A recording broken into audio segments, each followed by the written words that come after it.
Nukuri byaranshimishije buriya natangiye no gutekereza yuko nakora ibintu bibi cyangwa se nkiyahura ariko zira komenti zatumye kandi ko kayo mezi harenze habiri gusa umuhungu nyine tanyereka munsi y'ikirenge mwana wacu rwose ngo ufite ibibazo ngo uri kumwe n'uriya mukobwa ngo ahubwo ngo ugiye kurwara sida ngo cyangwa se muryamye ngo azagukubita ikofe ngo maze ngo nahizaga ku gasura kangize ngo nukuri icyo kintu sinzakibagirwa aho nagera hose nukuntu yaje ari nyine yaje nko mu saa 5 z'ijoro mbona umugabo atashye yarakaye turyamye ndamubwira ati se shero wampfumbase umugabo nta kintu cyabaga hagati yawe nawe oya yatanga mbwirangana niwe iminsi bwingahi gashira kibara kumwe ngo ari ubushyuhe no umuhungu ndatekereza ndamureka araryama arasinzira nko mu saa 8 z'ijoro buri bucye ari kuwa gatanu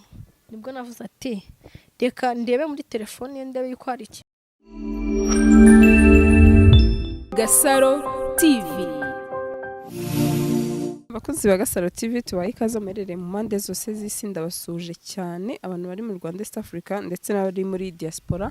nukuri nanjye ndabakunda uko namwe ndahwema kugaragariza urukundo umunsi kundi umunsi yo tubafitiye mutumirwa ni umukobwa ukiri mutoya ndetse navuga mwiza twakoranye ikiganiro bushize ndetse mbona benshi cyane kibakoze ku mutima abambwiye ibibazo uzamutubarize gutya na gutya azatubabarira dusubize iki kintu noneho nanjye ndavuga ati reka mu approaching nongere koko dukore part 2 nko twe twabisezeranye akaba yitwa Fiona amakuru ni meza hari irindi zina witwa niyo nsaba Fiona bimeze biteze Shine bimeze neza muri iyi minsi n'imvura imiragwa derukana amarira ari menshi agahinda ari kose ziriya comment wazakiriye gute mu kiganiro part 1 twakoze comment rero nagenzi reba nyine nganyuza amaso zaranshimishije buriya iyo ugeze amahirwe ukaza ukanatanga n'ikiganiro buriya biragukomeza bitewe na comment abakunzi bagenda bakwandikira nukuri byaranshimishije buriya natangiye no gutekereza yuko nakora ibintu bibi cyangwa se nkiyahura ariko zira comment zatumye nsubiza ubwenge kugiye n'undi nekereza yuko ibintu bibi nari ngiye gukora nyine byahise birangira ibaze wigize utekereza no kwiyahura mbere yuko dukora cya kiganiro mbere yuko tugikora natekereje kwiyahura numva byancanze nabuze uko nabigenza ariko nyine bitewe na comment nabonye abantu bagiye nyine bandika nukuri byaranshimishije cyane ahubwo naho bari nuko nguko barimo baratureba nukuri Imana ibaha umugisha kandi zira comment zifasha abantu benshi cyane hanyuma Fio hari benshi bambwiye ati uzamutubariza ibibazo ndabyibuka ikibazo cya mbere benshi barambwiye ati none se mutubarize byibuze uwo musore yari afite akazi bari babayeho mu buhe buzima nyuma yuko aba mu DJ ati se icyatumye atandukana nuko ni ubukene hari umukunzi wacu wambwiye nzakubaza icyo kibazo nago nyine yari umu DJ nyine yakuze ahita ajya mu bintu by'ubu DJ akimara kuva mu ishuri kuko yagabikiye mu kabiri secondaire inyuma juste y'ubu DJ kuko Pati wana tubwi ko yari umu DJ nta kandi kazi yabonye oya n'ubungubu nyine aracyakora akazi k'ubu DJ hanyuma kira kiganiro rero ntago yigeze guhamagara kira kiganiro nyine natanze yaramagaye nakubwira iki kimara nyine gusohoka kujya hanze aramamagara ngo ibintu nakoze ntago ari byo ngo kugenda ngo nkamuteza abantu nkamushyira ku karubanda ngo narangiza nyine ngo nkamuteza iwabo ngo inzoga kandi batari babizi nyine yambwiye amagambo menshi cyane wamusubije iki wowe njye nambwiye ati ufite agahinda akabura ushobora kukamara hari inshuti ugomba gusanga nyine zikakugira inama cyane mutarenze guhura nazo ariko zikakugira inama muri rusange hanyuma mama cyangwa se inshuti zawe zo zakiriye gute ikiganiro twakoranye cya mbere inshuti zanjye nyine zarabibonye ziratungurwa ziraje zirambaza ati sha ntabwo twe tuzi yuko wanagira umutima wo kujyana nkariya none utange kiriya kiganiro bitewe n'ibyo bagiye bagukorera yego hanyuma Fio abenshi baratangaye baravuga ati uriya musore uzamutubariza ati se ni gute ko wenda iwabo w'umusore bavugaga ko wamushutse ubundi bo bagenderaga ku kibavuga ko wamushutse cyane ko twumvishije ko yakurushaga umwaka umwe niwe wamurushaga ngiye namurushaga yego mwari mu kigero kimwe mwese muri n'abana ubundi bavuga ko wamushukaga mu buhe buryo nyine ababyeyi nawe urabyumva ababyeyi se iyo abantu batagushaka mu muryango wabo nta kintu nyine niyo mpamvu babivuze ari yuko nashukaga umuhungu wabo kandi mu by'ukuri ntabwo ubwo se umuntu ufashe icyemezo cyo gushaka umugore ubwo ngubwo ngo n'umwana koko oya kandi ngiye kimwe yuko nabonaga yuko anazi ubwenge urareba iyo umuntu akwishemo nyine ubona yuko azi ubwenge hanyuma iwabo bavugaga nka gute nyine iwabo baravugaga ngo naramushutse ngo dushakanye turi abana noneho nkajya numva n'andi magambo ku ruhande ngo naramushimuse urumva ngo yewe tibiriya rwose ntabwo ni amezi 3 tubihaye kandi koko ayo mezi harenze 2 gusa umuhungu nyine tanyereka munsi y'ikirenge turi guseka ariko birabaje ni ukuvuga rero hari umugani umunyarwanda ajya aca ngo iryamukurira ati ndanirihera ni ukuvuga rero ibyo bavugaga wowe urumva ari byo ukuntu babivugaga ngo ati mumbabarire ninde wabikubwiraga se ubundi ayo makuru yakugeragaho gute amakuru nyine narabyumva iyo umuntu avuze ikintu ari umwe ni ukugenda bahererekanya n'ubundi ikintu kikajya ku karubanda hanyuma hari naho havuzwe ko wafashe umwana w'abandi ku ngufu ubundi wafashe umuhungu mukuru gutyo ku ngufu gute nyine yari afite imyaka 20 ngo nyine namufashe ku ngufu ngo ndamushuka abenshi bakazajya banavuga nyine ngo shanga umva nguriya ngo mu mugore ushatse ngo azagutera sida yego ese ubundi koko sida urayirwaye reka ntabwo ngiye ndwaye sida ubwo bafite ahantu niba sida ipimisha ku ijisho reka ngiye nta sida ndwaye n'ababivuga muzaze tugende mu mpimishe nese kubera iki bavuga umuntu bita Fiona wenda rimwe na rimwe njye sinjya njajinga umuntu ushobora gusanga wenda ari byo cyangwa se atari byo ubundi kubera iki iyo ndurivuga ati Fiona arwaye sida n'urugero yega amagambo y'abana baho babikuye nka hehe ku buryo bumva yuko umuntu barebye gutyo agatamvuga ati uyu mukobwa afite sida ngewe rero impamvu abantu byaturutse ngo ndwaye sida nyine tugiteretana tugikundana urumva nakoraga akazi ko muri resitora none bakavuga ati abakobwa bose bagiye gukora mu kazi ko muri resitora ngo abarindaye tubwo rero nawe tinureba nabi tishanga ndani ngo ntabwo zijya zikina ngumva ngo iryo jisho bazarikuramo ngo ako gasura bakangiza bakumva yuko niba ukora mu kabari urindaye nese Fiyo tubwizanye ukuri hari nk'ukuntu hajyaza abagabo akaza ko yakubwira ati uyu munsi turatahana nkihera amafaranga ntiwigeze uhura nabo mukuri kwawe ariko se reka nkubaze ubu ngubu koko urareba abantu babi kabisa ni babi n'ukuri kw'Imana none se umuntu ntago yagufatanya n'umugabo yego ntiyakubonye urimo baguhaye amafaranga urumva yeza akakwita indaye bareze naho bahereye nyine bavuga yuko ndwaye sida barimo bavuga ati mwana wacu rwose ngo ufite ibibazo ngo uri kumwe n'uriya mukobwa ngo ahubwo ngo ugiye kurwara sida ngo cyangwa se muryamye ngo azagukubita ikofe ngo maze ngo nahizaga ku gasura kangize ngo cyangwa ayo maso ngo ayakuremo ngo kuko indaya ntago zijya zikina yego hanyuma ubimara kubimenya umusore warabimubashije ngewe nyimara kubimenya ni nawe wabinyibwiriye ati sha timvuye mu rugo tibaranje barambwira ati sha ngo mva ngo wazanye ngo indaya ngo muri uru rugo ngo ariko ngo warijyanga ku gasura azakangiza ngo ubyite imikino ariko icyo gihe mwari mushwanye ntabwo yapfa kubwira gutyo gusa wapi ntabwo twe dushwanye nyine yari avuye iwabo bisanzwe ubundi si ubwo ni ikibazo ni kimwe umuntu w'umugabo kujya iwabo nta kibazo ariko kugenda iwabo ubwo uri kuvana iwari wa muhungu wajyaga niba bakarya yakanywa yakagira iki ari wa mugabo nako ni ibibazo yari yavuga ngo umva ngo ngewe rwose burandajya no kuzana akawunga mu rugo avuga ati se wa muntu uri bubone ugiye kuzana akawunga iwanyu aragira ngo iki koko noneho ngahita amubwira ati wapi njye ntabwo nabyemera tujye mu buri turyame no kugira ngo ujye kuzana ibiryo iwanyu niko namubwiraga nyine kugira ngo tudaseba yaremeraga akajyayo ariko nyine njye nkarenzayo hoya narenzaga nyine nkamwihorera nawe akabikunda najyeyo yegereze mikoro ntagiye iwabo kubera ko wenda wamubushije hanyuma Fiyo hari igihe yigeze kugukorera ikintu kirakubabaza ni ikihe kintu mu bihe mwamaranye byose cyakubabaje n'umunsi utajya wibagirwa umunsi nakibagirwa ni umunsi yambwiye yuko ibyuma bye byahiye, nari mfite gahunda yo kujya mu rugo ku cyumweru, yahise akabimbwira ariko wa gatanu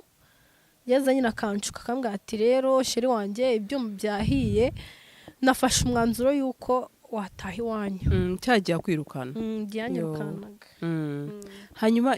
hari nyine njyewe impamvu mvuga ko ntashobora kuzabyibagirwa,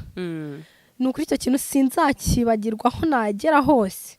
Ni ukuntu yaje ari nyine yaje nko mu ma saa 5 z'ijoro, mbona umugabo atashye yarakaye. Muri iyo minsi ntabwo twavuganaga neza, noneho n'uburyo yansigiraga telefone nyine nkareba filime mu gihe irungu ryanyishe. Muri iyo minsi noneho ntabwo yayinsigiraga, ahubwo yahise ambwira ngo tumva ubwire Fiona, ntuzongere kumfatira telefone, ntuzongere kungira muri telefone ngo ujye muri message, ndayikubujije. kubera b'abakobwa. Noneho njyewe kubera ntabwo nizeraga nyine yuko ajya mu bakobwa, bitewe n'ukuntu namukundaga, urumva. Noneho ambwira gutyo nti ntuzongere kungira muri telefone, mbona umuntu yatangiye guhinduka. Noneho ndi bujye mu rugo ku cyumweru, nibwo kuwa gatanu, buri bucyari kuwa gatanu, nibwo yaje mu ma saa 5 z'ijoro, mbona umuntu yarakaye, mbona ameze none ndaje n'umubwira ati se bite ko warakaye, ko muri minsi uri kwitwara ukuntu bitari bisanzwe, dufite ikihe kibazo? Wapi ntacyo, situryamye, murabizi nawe babwiye muri pati wari nyine situryamye. Ndamubwira ati se sheri wampfumbase, undi nawe ati wapi tariho ubushyuhe. Ese ubwo bundi muri iyo minsi nk'umugore n'umugabo nta kintu cyabaga hagati yawe nawe? Oya, yataga ambwira ngo arananiwe. Iminsi bw'ingahe igashira? Nk'itatu. Ariko nyine iminsi nk'itatu yashiraga, ariko urabyumva nawe yigiraga ku ruhande, ariko njye ntabwo nari mbizi. Nyine navuga ati wenda avuye mu kazi ananiwe tu, reka ndenze wo mwihorere. Ubundi mbere ni nk'ingahe itarashiraga mu kuri kwawe? Ni buri munsi. Ni buri munsi kabisa, ntabwo njye natunguwe. Niyo mpamvu nanjye niyo mpamvu njye nahise mbikeka nyine ibintu byabaga buri munsi, none iminsi 3 itangiye gushira aho ngaho ni hahiye koko. utangira nawe gufuha. Nanjye nangira gufuha. Akimara kumwe ngo ari ubushyuhe, no umuhungu ndatekereza ndamureka araryama arasinzira nko mu saa 8 z'ijoro, buri bucyari kuwa gatanu. Nibwo navuze ati reka ndebe muri telefone ndebe yuko hari ikintu nyine. Nibwo wabonye za message watubwiye muri pati 1? Nibwo nahise ndeba message ati baby ngo nyine ngano twahuriye, ngo mva ngo byanshimishije ibyo twakoraga, ngo nejo tuzasubire. Ese ubundi kubera iki ndaza kumugeraho nawe namuvugishe nk'uko abakunzi banjye benshi bakomeje bambwiye ati tubabare uzashake n'uriya musore, nk'uko nanabikubwiye tugiye utangira ikiganiro ko navuganye na ubundi ni cyo kintu bamukundiraga cyane cyane cyatumaga n'umusore wakiyahura. Umva rero nkubwire njye uvugisha ukuri, tugihura bwa mbere njye bitewe n'ukuntu yanyishushanyagaho, ariko ntago nari mbizi ko yanyishushanyagaho, ariko muri iyi minsi nyine niko kubivuga yanyishushanyagaho bitewe n'ibintu yakoraga nyine. Nabonaga ari umwana mwiza, ufite ingeso nziza, nyine nkajya mbona nta mutima mubagira. Nicyo kintu rero naramukundira. None se ubwo ku buryo iminsi 3 yashira ukababara cyangwa wababazwa garuka akazi kawe akajyana ahandi? Aha, n'urukundo namukundaga ntago ari kuza ngo umbwire ati Fio rero umugabo wawe mubonye hariya hirya ari kumwe n'umukobwa ngo mbyemere. Reka sinari kubyemera, bitewe n'ukuntu namukundaga ntabwo nari kubyemera pe. Kandi nawe naramubwaga ngo mbwate umva hagize umuntu uza akambwira gutya na gutya, ati ntabwo nabyemera kuko yabakubeshyera. Muri iyo minsi mwamaranye amezi agera muri angahe? 5 6? Twabonye kugera mu mezi 5 nibwo nahise nkajya mu rugo. Yego, muri ayo mezi 5 nirya ari wowe wigize kurakaruka muca inyuma? Hoya, ntago muri ayo mezi 5 nahise ngewe njye nari narabyemeye, nari naremeye kubana nawe, narabyemeye pe. Hanyuma impamvu nyikubajije niyi, uriya mugabo wawe twaravuganye nabikubwiye, ndamubwira ati se wamfasha ko ukazama ikiganiro. Yambwiye ko wenda bitewe n'ibyo akora sinanabizi ikiganiro atapfa kugitanga, ariko mukuri kwe yarambwiye ati gukuramo indabyo Fiona yayikuyemo. Ikindi kindarongera arambwira ati nubwo yaje kunsebya hariya we yabyise kumusebya. Ndavuga nsubiza benshi bakomeje bambwira tuza dushakire n'indi Saidi wenda umutubarizi nawe arambwira ati nubwo yaje kunsebya nzi neza ko yancaga inyuma ariko ngiye nkatuza nkicecekera ati biri no mu bintu byatumye nge nawe dutandukana kurara kuzi ibyo bintu byabayeho byo kumuca inyuma umva mubwire rwose mbivugiye imbere yanyu niba ibyo bintu byarabayeho Imana yo mu ijuru umva reba ikintu inkorera njye nawe nigeze muca inyuma muri ayo mezi yose 5 twabanye ahubwo nyine we nyuma yaje guhinduka ahubwo we ejo bundi twarahuye nteje ndamubaza mwahuriye he kagira inkuru ngo iki twarahuye nawe ndimo ngendera mu banda tuba kubitanya none ndeje namubaza ati se ko numvise byatangiye gukomera koko wambabariye kama amahoro kugenda uvuga ngo nagukuriyemo inda kugenda uvuga ngo nagucaga inyuma kandi nawe ukurara kuzi yuko koko ibyo bintu bitigeze bibaho ahubwo sinzi impamvu arimo aragenda mbeshyera gutyo nawe arabizi yuko ntigeze muca inyuma n'umunsi wa rimwe kuva nabana nawe akanabizi neza yuko ntigeze mukuramo inda nigeze mukuramo inda njye namukuriyemo inda se yari yarayineye koko navuze ngo ntiyateraga inda umva ngewe rwose ntabwo yigeze anera inda none se we naramubajije ko se kugenda uvuga ngo waneye inda ngo ndeje nyikuramo uvugishije ukuri koko uzi n'ukuntu nyine najyaga muntu mu kibada urumva narangiza nkababara nkagira umujinya nkumva genda karanyisha mvuga ati sema Imana nibikirimo iradukorera dawe umwana bikambabaza cyane nkanarira akabibona njye sinibaza impamvu yaguhamagara avuga yuko nyine ngo ibyo byo kunera inda yine nkayikuramo nawe arabizi ibyarimo aragenda nsebyamo nawe arabizi yuko atari ukuri ahubwo mwagiye muvugisha ukuri kuba arimo mutarenze kugenda muhimbira abantu koko arambeshyera hanyuma wenda watubwiye ati buri munsi nk'umugabo n'umugore ni iki wenda ni igeno ry'Imana ryari ritaraza ku buryo wasama niko mbitekereza ntabwo igihe cye cyakagera ni uko uvuze ngo yigeze yintera ukagira ngo uri kumubureminga nk'aho atari umugabo we yareka mubwire nawe arabizi neza yuko tubana ntigeze ntwita ariko sinibaza impamvu agenda nsebya ngo namukuriyemo inda kandi atarigeze yintera wenda ngo nanjye mbimenye yuko ntwita inda ye nanjye nyine nkabyishinze yuko nayikuyemo ntabwo yigeze anera inda ngo mbe ntarayibyaye wenda benshi noneho umuntu bita Fiona arabasubije aho wenda nawe ibyo byose burya bajya baca umugambi cyangwa ngo ababurana ari babiri mwabayigiza nkana ubwo rero kubera ko nimwe mwabanye mu nzu niba wenda aca hano akavuga ati Fiona ibi yarabikoze Fiona ukuri nawe warakoze icyo se warakoze ni izina ry'Imana ngewe ntago ibintu byo kubeshya ntago mbizi ntago mbizi ngiye kuva nabana nawe ntago nigeze muca inyuma nawe arabizi neza yuko ibyo bintu bitigeze biba anazi yuko atigeze ananera inda wenda ngo mvuge ngo ngiye nyikuyemo ngo nuko nanze kubyara umwana urumva ntago yigeze anera inda nta nubwo nigeze muca inyuma ubwo nambabara reka kugenda nsebya rwose n'Imana kandi izamuhana ni ukuri izamuhana hanyuma iwabo ntibigeze baguhamagara bagire icyo bakubaza ku kiganiro watanze cyangwa se umuryango we bamwe mu muryango bo ikintu numvise baravuze ati se tishati uriya mukobwa ngo ni ikigoryi tundi ni gute afata ubuzima bwe ngo akagenda akabushyira ku karubanda nyine ngo nyine kuko naje hano ngatanga ikiganiro nkavuga ngiye navugaga ibimbabaje kuko mwebwe mwarananiwe gukemura agahinda nari mfite rero niboneye abavandimwe niboneye inshuti zireje zinangira inama urumva agahinda kareje karashira rero nibambabarire reka kugenda bavuga ngo ngiye ngo ndi ikigoryi ngo kuko nagiye gutanga ngo ubuzima bwanjye nkabushyira ku karubanda hanyuma mukuri kwanjye Fio twaraganiriye ubushize urambwira uti hashize n'iminsi ati ntabwo nzongera gutanga ikiganiro ati kubera impamvu nzazi kubwira ati bitari kuri telefone ujya nubwo tutaburi kundi kodinga ariko nyuma twaje kuganira urambwira uti hari abantu bambashije gutanga ikiganiro byagenze bite mbere ko ari wakinye ko nyuma urambwira uti sorry rwose kuba ndeka mvuge ngo narahumetse cyangwa se naragize amahoro ndabona ntakwiye kwimana ikiganiro ntakwiye kukwima ikiganiro watumye ntuza bari barakubwiye ngo ukini batari banga nta kibazo nutubwire abakubuje gutanga ikiganiro Gasaro TV.